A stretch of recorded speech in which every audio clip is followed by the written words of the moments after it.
Hello, and welcome to the Surviving the Human Experience podcast.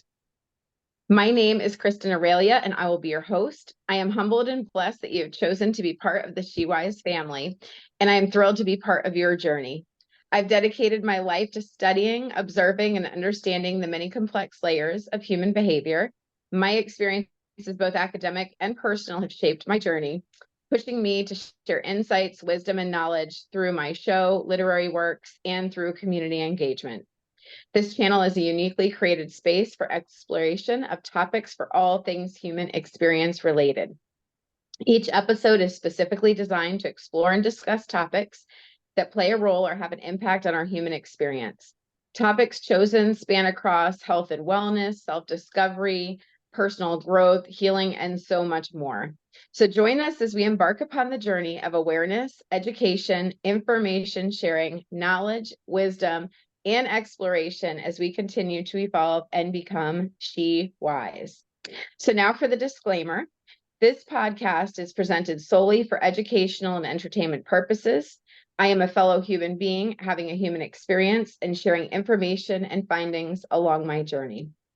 The views and insights shared by myself and guests on the show are the sole thoughts, feelings, opinions, and experiences of those expressing them. You are encouraged to research guests on the show to learn more about their credentials and philosophies as part of your understanding of viewpoints expressed. I am not a licensed therapist, and this podcast is not intended as a substitute for the advice of a physician, professional coach, psychotherapist, or other qualified professionals. So now that we got all of that good stuff out of the way, we're going to jump into today's show. So today on Surviving the Human Experience podcast, we have a very special episode for our listeners. We're here with Nicole Dietz, and Nicole is a certified life coach, mindful meditation, and sound healing instructor. She is a diagnosed epileptic, and it's her mission to show others the power of holistic healing geared towards managing stress and trauma when coping with medical conditions such as ADHD, epilepsy, anxiety, or certain learning disabilities. It was after completing her 200 hours of yoga compliance that she decided to further her education in meditation and sound healing. Nicole has been practicing meditation and yoga for over 6 years. Her educational background comes from a bachelor's degree in music therapy and education for almost 20 years, and began practicing sound healing and meditation to incorporate her love of helping others with mindfulness and music. She's currently completing her MBSR to further help others in trauma-informed meditations for the neurodivergent mind. So without further ado, welcome, Nicole. Hi, thank you so much for having me on here. I'm elated and I'm so happy to be speaking with your fellow SheWise friends. Wonderful. Well, thank you for sharing your time with us today. You've been on a personal journey to self-discovery, self-love, and healing that is so inspiring. And your story is so profound. And I'm excited that you are here with us today to share those insights and wisdom and inspiration with our listeners. So we are going to jump right in because you have a lot to cover and share. and I do not want to delay any longer. I've been waiting to talk to you about this topic. So let's start off by having you share a little bit about yourself, your background, a little bit on your healing journey, so our listeners can become familiar with who Nicole is. Well, it was I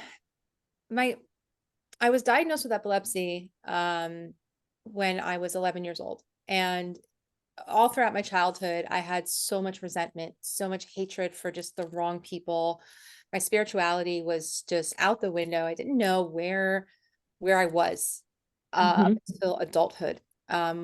It wasn't the best lifestyle I chose for myself, ultimately because, having a medical condition like that was a very risky condition. So I didn't take very good care of myself.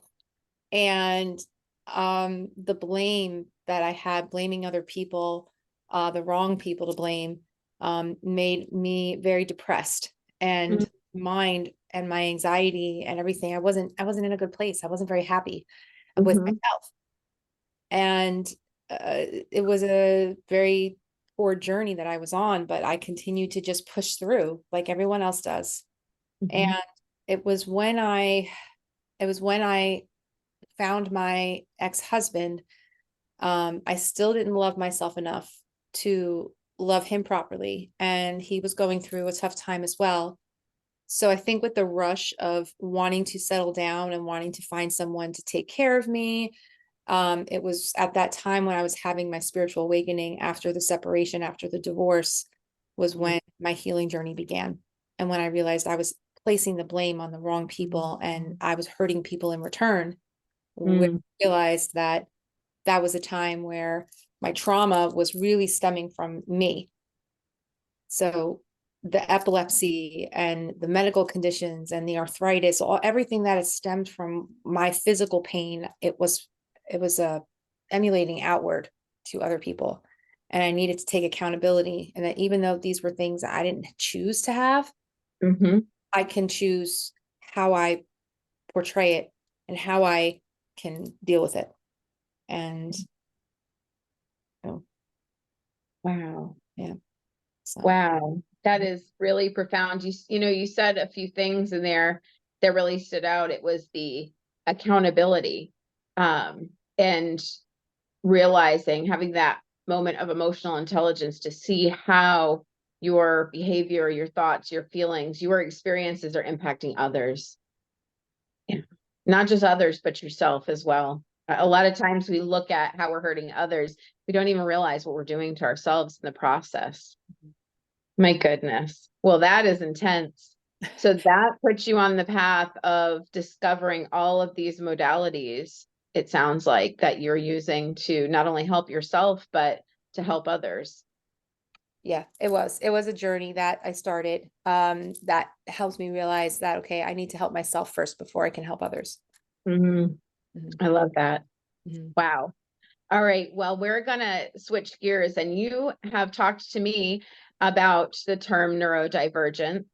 And I want you to talk a little bit to our listeners who may be new to this term. What is neurodivergence? Also, what's the history and how did the term come about? What does it all mean? It's so interesting, and I love it because it's neurodivergent. It's an umbrella term from neurodiversity. So neurodiversity is a non-medical term, and it came about back in the 90s from a sociologist, an Australian sociologist, Judy Singer. And she invented the term based on a thesis that she was writing about for autism spectrum syndrome. And the term came about where the neurodivergent term came about as a definition for brains that don't develop the same. So it's a way that a person processes information. So the term is basically that there's no black and white, that there's gray areas. So medical doctors, they don't necessarily like this name because they believe that doctors believe that you either are or you aren't. So you're a zebra with black and white stripes, you're not a zebra with white and black stripes. So if you're an epileptic, if you have seizures, you're an epileptic. You're not a person with a seizure disorder, basically. So with this term, it's an umbrella with a bunch of different conditions that think differently than a neurotypical brain. So some of the conditions under a neurodivergent, it's a way to describe people that are using words other than normal or abnormal. So it's a way for people to be treated equally. So some of the conditions under this umbrella of neurodivergency is autism spectrum disorder, ADHD, epilepsy, cerebral palsy, Tourette's syndrome, even severe anxiety or bipolar or obsessive compulsion disorder or depression. So you're not necessarily born with a neurodivergent mind. You can develop a neurodivergent mind. And that's another reason why this is such an umbrella term that's a non-medical, because you can develop this chemical imbalance in the brain because it branches off into an anxiety disorder or PTSD or a complex PTSD. So, Wow. Thank you. That's a huge umbrella to cover, actually. And, it's interesting because I myself, having raised children and seeing how each child is different, get an opportunity to go into the schools and work in different settings. And it's so fascinating to me to see that in our school system here in America, we tend to teach what I call to the middle student, right? The middle of the road person, the one that's not the one that's on the super high end of the spectrum of what is perceived to be, intelligence, and all the way down to a student who may deviate from that middle ground. Maybe they have a learning disability or they have developmental delays or whatever the case might be, and to watch and to see how long it sometimes takes to identify a challenge. You lose so much time. And instead of just saying that each individual learns differently or may be processing at a different speed, I think oftentimes we're not taking into account all of the pieces of the puzzle, right? So sometimes it may be that that child comes from a background where there's a lot of trauma or violence happening in the home, and it can impact the way that that brain is developing or how that child is able to learn. But we automatically throw them in this box of, oh, well, this kid is slow, or they've got this issue or this condition.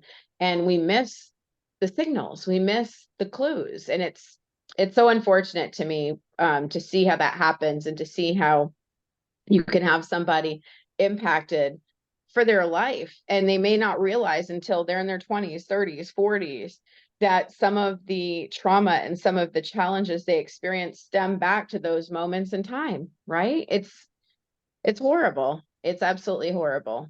Oh yeah. And so many go seldom diagnosed and misdiagnosed. I mean, Mhm. how many people do you know? I mean, I can't even count how many people they say, oh my gosh, my brain, I'm so out of sorts today. And it's like, you look at them and they're like, they're exhibiting so many symptoms of what you can't, like, I'm not a doctor. Like, Right, I right, can't, right, but right. I see them and I see their brain and what they're going through. And I'm like, do you maybe possibly have, um, depression or sadness or ADHD? Like, what have you ever Yeah. been diagnosed for this? Have you ever gotten yourself? No, no, no, because I've just been told that I was clumsy or that I'm Right, just slow growing up. I'm right. slow, and I never, and it's just went past it, and it's yeah. It's a lack of awareness and understanding, on a lot of parts. I've sat through a lot of meetings for my child that has a learning disability, and I sit there around this table and I listen and I try to remain open-minded because I'm a team player. But it can be very frustrating to see how it's just check the boxes, make sure that the requirements are met, the state requirements, school requirements, but there isn't a level of proper intervention or support. There's just the traditional methods. It's just well, we're going to give this person a speech to text test, or we're going to allow additional time for a test. And it's like, you're not addressing the challenge. And that's the most frustrating part to me, when you see students who want to do well and are struggling. And as a result, self-confidence can be affected, self-esteem can be affected, ability to fit in and feel quote unquote normal, depression. Like you said, there's so many second and third order effects that happen because we just simply aren't aware and accepting as a society. We've got our pockets that do, but for the most part, everything's just orchestrated in a very factory type setting where it's like, oh, if you don't fit the mold, we'll push this person here, we'll push them there. So it's absolutely heartbreaking to see. And I think it's so very important that you're bringing this topic to the table and you're sharing this, because we need to create awareness around this. We need to um, allow other people to see how it feels on the inside and to see we're all people, we're all humans. Everybody is different for a reason. There is not supposed to be any two replicas of anything on this earth. And if we just took that time to appreciate that aspect, how different our world would be. So I appreciate you sharing that definition and giving people some perspective on what it means to be neurodivergent. It's always fascinating to me that we have to actually come up with terms to create awareness around things. It's like we can't just be a person. who chooses to process information differently, right? Well, no, but I mean, it's also, I saw this public service announcement, and it was from, somebody had sent it to me, and it was, I don't want to say it was offensive, or if it was just something that uneducated, because there are, Mhm, you're right, there are uneducated people out there, and it was from a public official, and public officials, I believe, are supposed to be really educated before you send out information to public mhm. TVs, or to, you know, to television or whatever. And Yeah. it was something about a child who had autism, and they were saying, don't be afraid, and about masking. And yeah, you're right. I mean, the whole concept of it is that, you know, we shouldn't be afraid. We shouldn't be misinformed or uneducated. But it is about society and people. I don't think people don't want to be educated. I think it's that we're just not sending out that message enough, and Mhm. or any type of message enough. And Right. if we're going to send out the message, it needs to be the right message, Mhm. you know? Agreed. Yeah. Agreed. Yes. Address the elephant in the room if there is one, Yeah. and make sure you get smart on the topic before you speak on the topic. 100% agree. Yeah. Absolutely. Mm. So, can you share a little bit about which techniques that you've learned and that you're currently using in your practice with your clients for coping mechanisms for certain divergence? Right now I'm currently working with trauma survivors, Okay. and a lot of stress induced clients, and epileptics, and people with ADHD. I haven't really touched on people with autism at Mhm. this point, or people who or people with Down syndrome. I haven't gotten to that focal point yet on a personal basis, but the the one thing I would never do is ever tell somebody to go off their medication, Mhm. because that's a big thing for me I'm not a doctor, but there are symptoms and side effects to medication that a person takes, like some with ADHD. I mean, if they're taking Ritalin or something, I believe some of the side effects are like hyperactivity, or they can have an adverse effect and be very fatigued or tired, I think. Um, um, I don't know if other side effects of, I'm not really quite sure, but I do know for epilepsy, a lot of side effects are fatigue, brain fog, weight gain, skin reactions, your mind gets loopy and you get really exhausted. So how I like to treat clients is not based on so much of the condition, but what the condition comes with. Mhm. So if a person has ADHD, for example, and I have family members that have it. So um and they are and they can't find, let's just say a simple example. They can't find something in the room, right? And that's Mhm. common for a lot of people. Mhm. I lose my keys all the time before I'm about to head out, and I have an intentional time to leave a house at 9 o'clock, and it is 9:15, and I still haven't found my keys. My Mhm. anxiety goes up. I'm Mhm. stressed out. I don't know what I'm going to do. What do? I sit down and I take a couple breaths. Take a couple breaths. I do my breath work exercise. Do my pranayama. Do my 4 breaths in, my box breathing. I hold my breath 4 beats, and I do my 4 breaths out. That is something that I do for my clients. Okay. That comes with the territory of having ADHD, is severe anxiety, depression, masking your trauma, masking your emotions to try to fit in, um, Mhm. memory loss. So a lot of these mindful techniques, that is one of the things that I would work with, is mindfulness, sound healing, breath work, grounding techniques to ease anxiety. A Mhm. client come to me the other day and was like, how do I do meditation if I'm having an anxiety attack? I'm like, well, then how do you, like, that's the exact opposite. Because Mhm. anxiety, you have to ground yourself first before you go into a mindfulness. Mhm. So that to me is my way of helping people cope, is to actually get to the root cause so that you don't go into a breakdown, where you don't have a seizure, or you're not hurting yourself by treating the trauma, treating this anxiety, treating the stress, treating the depression, increasing your cognitive skills. Those are the, you know. I love that. Yeah. I love that because oftentimes it feels like you see somebody going through something and it's so, that ability to spiral out of control can happen so fast, right? And to introduce these techniques and these tools give you those coping mechanisms that can change the rest of the day. It can change that moment in time. It can bring back that center of control for that person in a moment where they feel like they're losing that control. So I love that. The box breath is one of my favorites. I'm all about it. It just gives you that moment to just center, get the central nervous system to calm down and just breathe. It's amazing how breathing can just make everything so much clearer so quickly. So you mentioned mindfulness, and that's such a buzzword in our society today and in the healing space. So can you elaborate a little bit more about how the practice of mindfulness has been impactful on your journey? Sure. Well, mindfulness involves focusing on your awareness and being in the present moment. And I can't explain that any simpler. It's just paying attention to all of your sensations, your sense of taste, your sense of smell, your sense of hearing, and just you're putting your feelings and your thoughts in it and in your environment, being around, outside, inside, wherever you are, in the here and the now, and just your attitude about it, and just accepting where you are right now. Not thinking about the past because the past already happened, or in the future because that didn't happen yet. And just decreasing and just focusing on everything around you.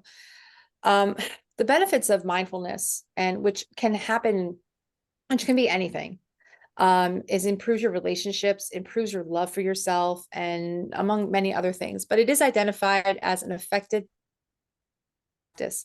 So it's been around for a long time. And mindfulness based stress reduction, which is fairly new, it started in the 70s. Particularly is used in a lot of clinics for people who are going through drug rehab or complex PTSD, or just PTSD or any sort of trauma. They're using mindfulness as a huge tactics. But these types of meditation does heal you from trauma or PTSD, it has been shown. But the one thing I do tell my clients is that it's not always it doesn't heal. It's not a healing aspect. What it is, it's you have the power to heal that. Because meditation does bring consciousness and awareness to the mind. If you're suffering from any severe mental illnesses, you have to be careful as to what you are bringing awareness to. And that's the one thing that I always say. It's like, it's not the cure to it.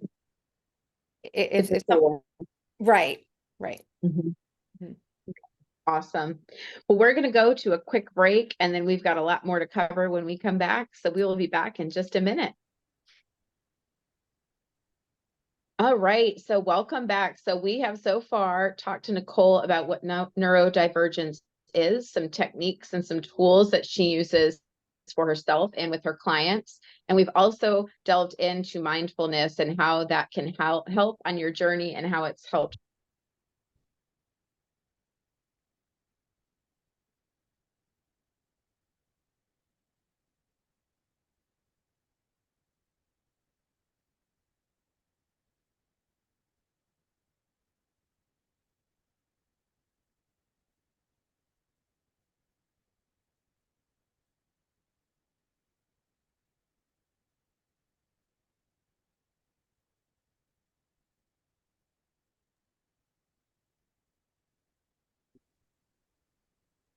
So if you could just share a little bit about sound healing and how it works and what it does.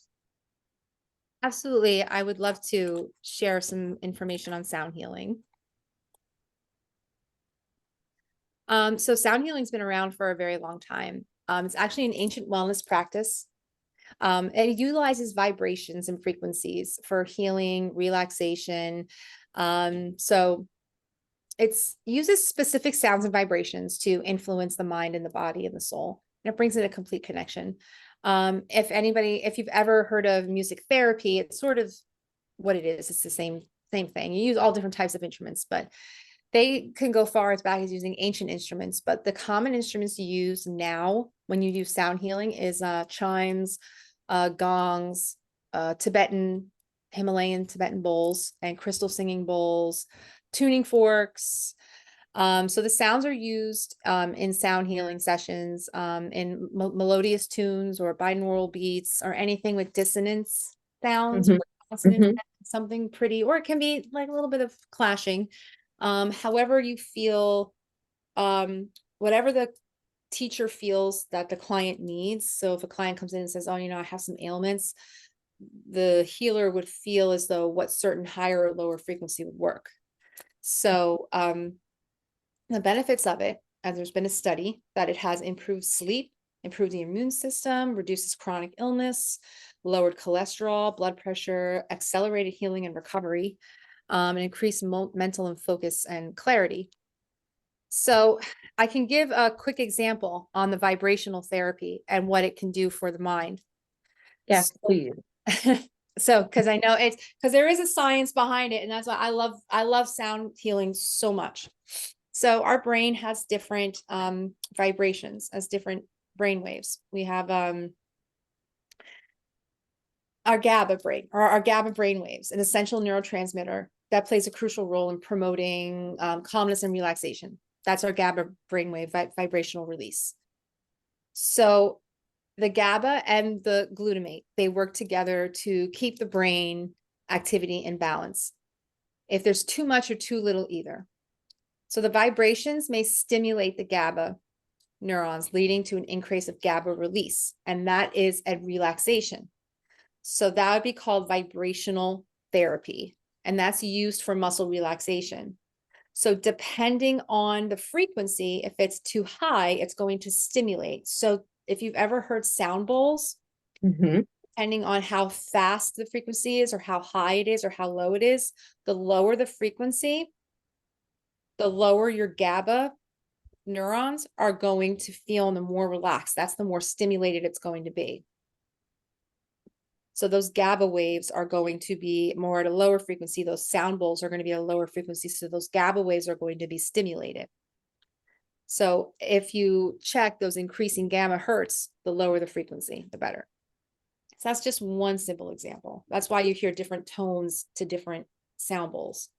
So Yeah, I appreciate you sharing that. I love going for sound bowl healing sessions, and I have noticed, depending on, who's doing the class or running the sound bowl session, there are different frequencies. And like you mentioned, instruments that are used, everything from, I've seen seashells, I've seen the didgeridoo, of course, you've got your sound bowl there, the gongs, and I could always feel as you're laying there, when that gong hits, it feels like a ripple effect through the body. It's like you just feel each vibration go straight through. And I always liked to add it imagery while I'm laying there. It's like I'd feel all of the stress, all of the frustration, all of the traumas like falling off the body as you felt that gong ripple through. So I appreciate that example, and understanding a little bit of the science behind it, because there is so much science behind all of these different techniques. And I think sometimes people think they're the woo-woo things that people are doing, but they're not. There's a lot of research and clinical trials that are done using music therapies, and sound bowl healing is a form of music therapy. So I'm glad that you're using it and you're helping others with it and you're bringing awareness to that. So let's pull the two methodologies together. So we talked about mindfulness, we talked about sound healing. Do they coincide with each other in regards to holistic healing of the mind, or are they mutually exclusive? they're 100%. I mean, mindfulness is well, one of the practices that in mindful based stress reduction, or MBSR, which is quite popular, is the auditory mindfulness. And that's one of the exercises that is used just like mindful eating and grounding of the senses. So auditory mindfulness is the practice of allowing yourself to encompass surrounding sound without labeling or judging them. So the goal of the mindfulness is to simply witness things objectively. So you're going and looking things from the outside in, from an auditory perspective. So that is one way of joining your mindfulness to your sound healing. So it's it sounds complicated a little bit, but it's really not. It's actually quite easy. It's actually you just sitting and being mindful and present and listening to the things around you. It could be as beautiful as listening to a song on the radio or listening to the horns beeping in a car. It doesn't sound so pleasant, but it's how you perceive it. And if that works for you for meditation, screaming and yelling, if that's your perception of peace, then that's your perception of peace. And that's the whole idea of not labeling or judging what sound is to you or to anyone else. That's your peace, and that's your peace. So Wow, I like that. That is something we definitely want to reflect and think about, because we all have a definition of sound and what's quote unquote the norm. And what you just said was a huge aha moment. Like, yes, what you label as peace when it comes to sound for one may be totally different for somebody else, and that's okay and that's acceptable, and we need to respect that. So wow, that was deep. I appreciate you pointing that out for sure. So you shared that you use these methods yourself in your healing journey. Can you talk a little bit about how long you've been practicing this on your own, for your own conditions and symptoms? And then also, in what ways has that aided in your healing journey? it's definitely helped me. It's definitely lessened the frequency of my seizures.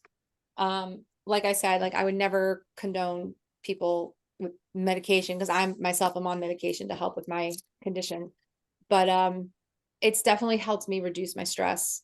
I've been meditating, and I've been a musician for over 20 years. So the music has definitely helped me ease my mind. Whenever I get stressed out, I'll play some music. Um, Yoga and studying asanas. I've been doing that for about 5 or 6 years. And then, like I said, like after I wanted to practice further. I wanted to bring my practice further of that. And that was when I delved deeper more into meditation and mindfulness. And that was after my separation, and I had my awakening, and I felt as though I needed to be challenged more. I needed to challenge my mind more and my body more. Mhm. And I wanted to get deeper within my soul and my heart, and incorporate my love of music and what I know and share that love in a different way. So by sharing that, I think it's really helped me a lot with my condition, and Mhm. others what I'm capable of doing and giving my service to others. And it's helped heal me a lot. So Well, I have to ask, what instruments do you play? oh, oh, I mean, outside of sound healing instruments, piano, my primary instrument is singing. So I like to incorporate my ohms, Mhm. and my mantras with sound healing.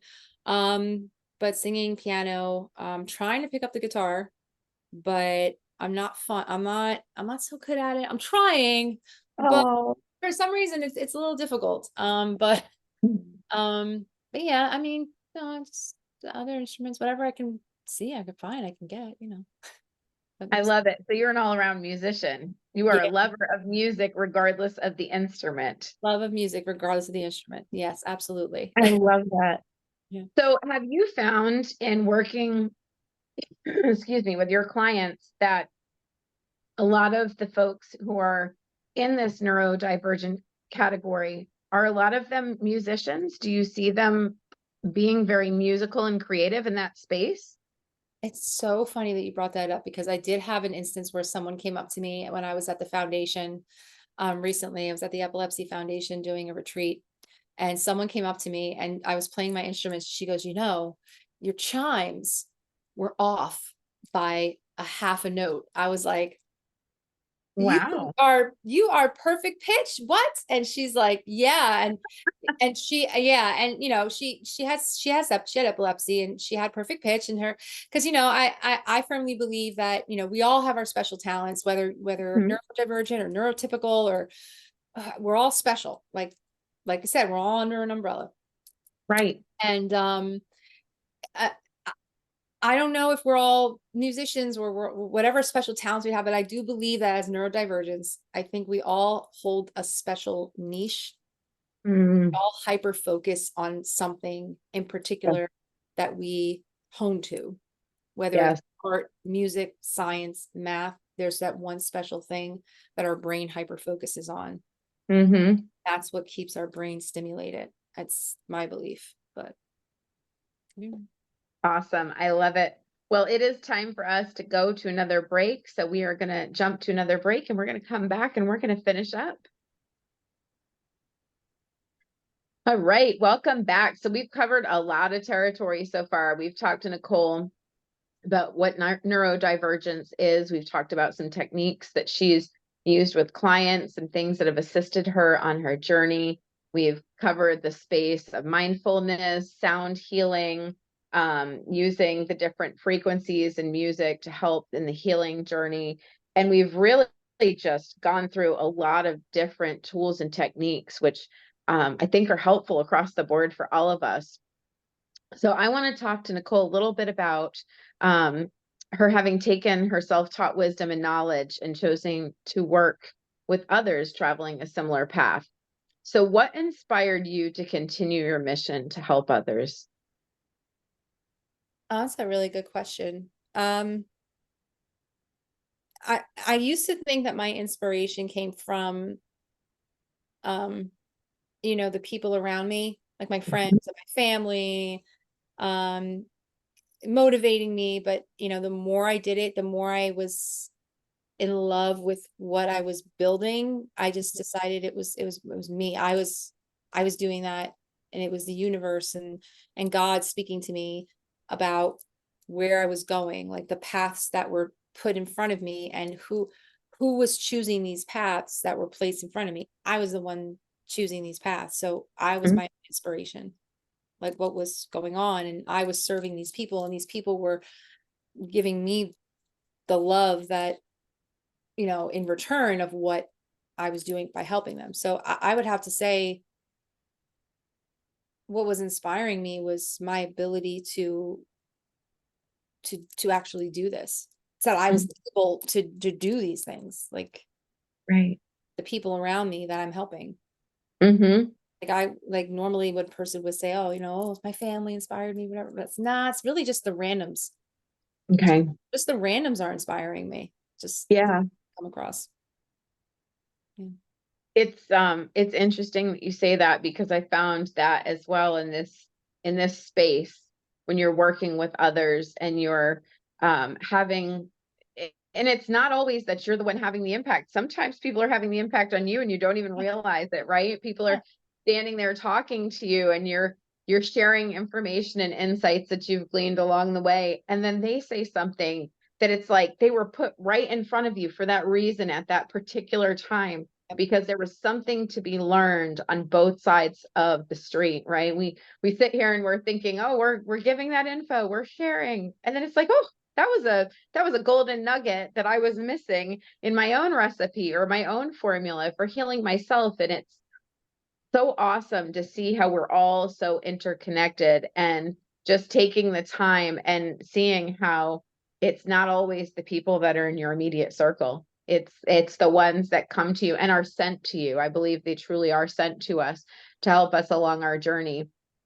And so it's always, I think, important to stop and pause.